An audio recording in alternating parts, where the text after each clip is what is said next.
second part of Lab 6, what we're going to do is we'll do linear dimensions. We've already set up dim style in the previous part, so let's get started and use the tool.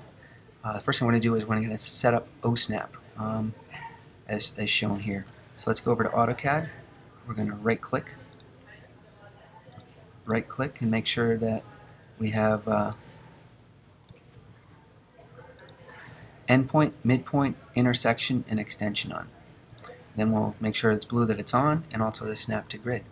One thing we have to do first is we have to actually extend these construction lines so they go through the object we're dimensioning. And make sure that you have OSnap on for this, or it's not OSnap, but ortho mode. So we're only going to go up or down. And we've extended it, and we're good. Alright, so at this point we're going to do our linear dimensions.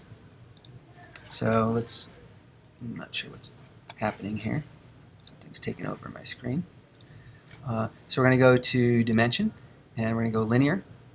We're going to click on the end wall, and then we're going to click on the center of the sill. But I need to turn snap to grid off.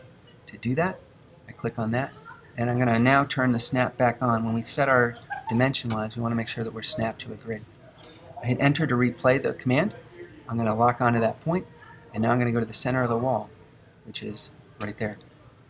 And again, I'm going to line it up and click there. I hit enter again to replay the command. I'm going to click on to the end of the arrow.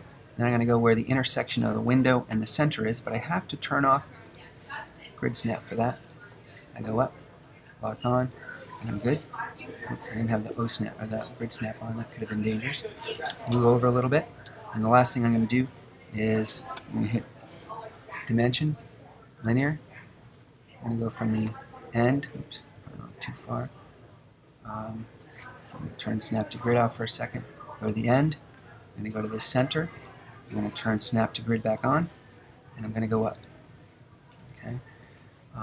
The next thing I'm going to do is I'm going to hit enter again. This time I'm going to go from this endpoint to this endpoint. I go up.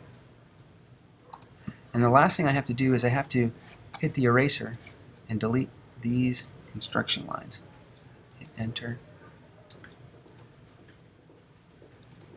And I'm good to go. Just save your work and you're ready.